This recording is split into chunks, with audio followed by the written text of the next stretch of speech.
Say between 2013 to 2014.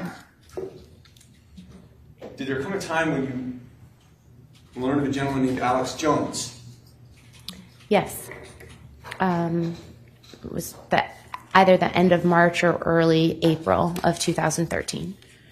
You remember where you were when that happened? Yes, I was at a restaurant with a colleague. I was tagged on a video on Facebook. I opened it. My phone automatically played the videos when I opened Facebook, and I don't recall exactly what video it was, but it was just saying that Sandy Hook was fake, and the most loud and aggressive voice was just booming out of my phone, and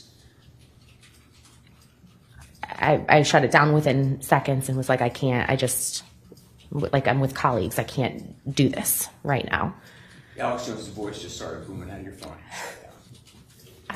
I didn't know it to be Alex Jones at the time. I did see Infowars.com on the video. I then learned that it was Alex Jones.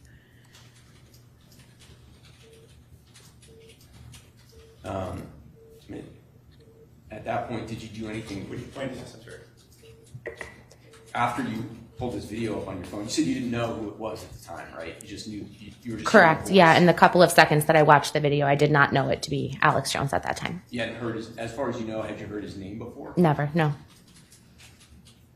And so, but you did see the Infowars.com thing associated with the video? Yes, and I took a screenshot of that because I was like, I'll deal with it later.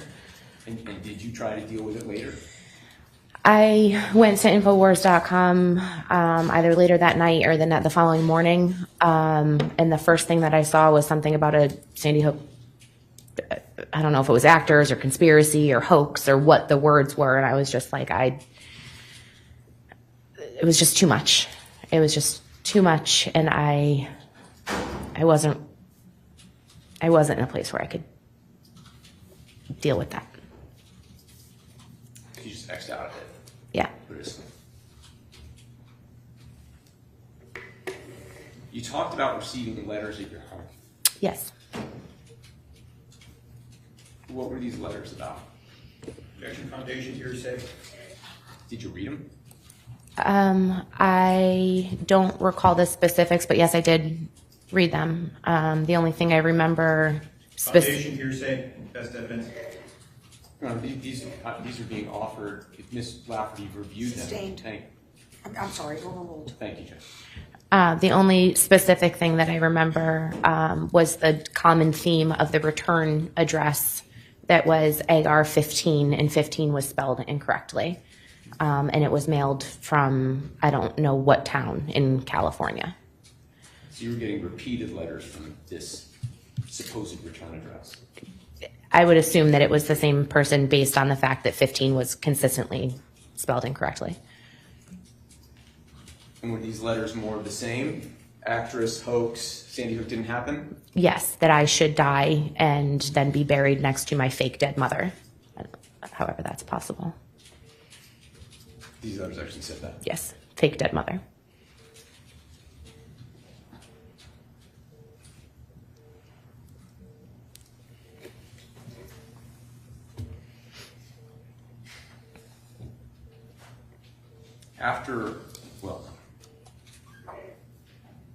During the 2013 timeframe, did your sister Tina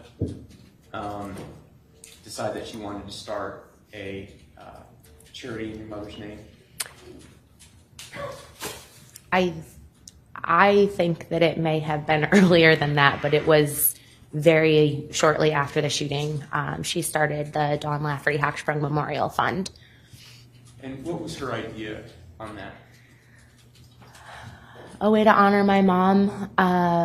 The premise of the foundation is to, we've done a ton of fundraisers and raised money, and we give a scholarship away each year to a Naugatuck High School student, because that's where my mom went, who is looking to pursue a career in education, someone who has Dawn-like qualities.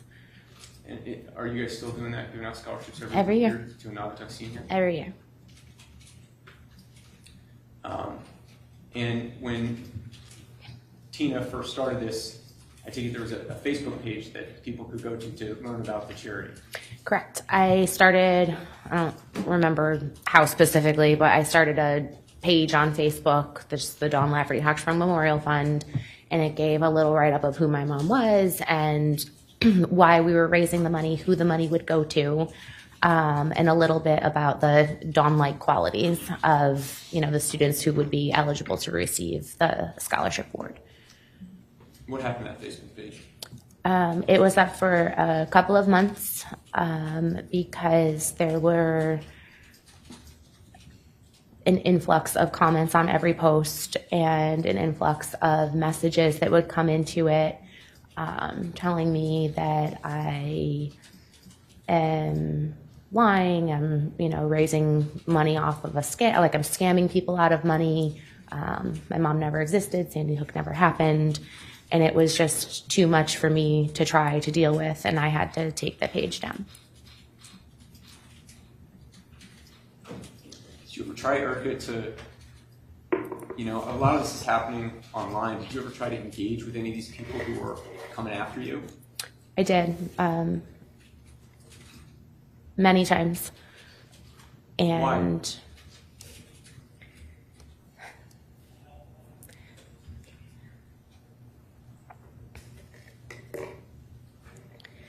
For 27 years of my life, that woman was my best friend.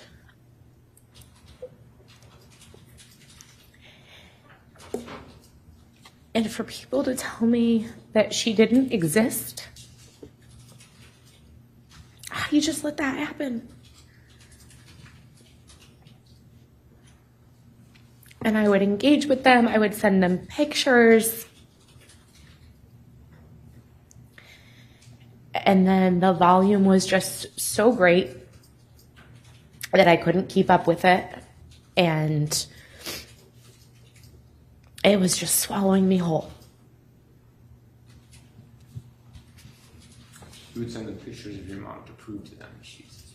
Pictures when, me and her when I was little, or her holding one of my sister's kids when they were born, or picture of my mom and my sister at my sister's wedding, because I didn't get to have one of those. You said at some point you just stopped trying. Yes.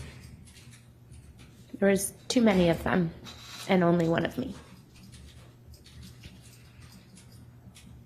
These letters you got, and the online threats you got, what did that cause you to fear for your own safety? I mean, did you worry about how these people got your address, and what did you do about all that?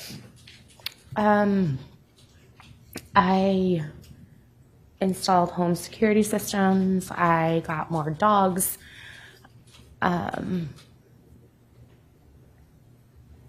Stopped really going out around town. I didn't really go to grocery stores. I would have groceries delivered. Amazon became my best friend so that I didn't have to go to like a Target or something. Do you still live this way? Yes. Have you been confronted in person by people who claim that you're an actress and that your mother never lived? Yes. Starting just a couple of weeks after the shooting. Here in Connecticut? Correct. In my hometown. Woodbury? Yes. Tell the jury about that. I was on my way to a birthday party. I think it was early 2014. I was at a gas station. And so this is a different one, not right after. This is yeah, I'm sorry. Yeah, I'm flustered. So this is just after the 2-year anniversary. I was on my way to a birthday party, and I was at a gas station, and somebody just walked out and pointed and was like, "You're part of that Sandy Hook hoax." Or, yeah, I think it was that Sandy Hook hoax. there was another time in a grocery store where I walked by and somebody would just, kind of like say on the side, like, oh, crisis actress, like, how do you feel comfortable going out in public when places that you know and trust and have been going for years? You never know who's going to say what. Like, how do you trust anything? How do you trust your safety? How do you trust your security? How do you know that this isn't one of the people who's sending a threat to your house or a threat to my Twitter account? How many times have you moved since the shooting? I've lived in 6 different places, and it's been 5 moves. Why? Mostly so that people don't know where I am.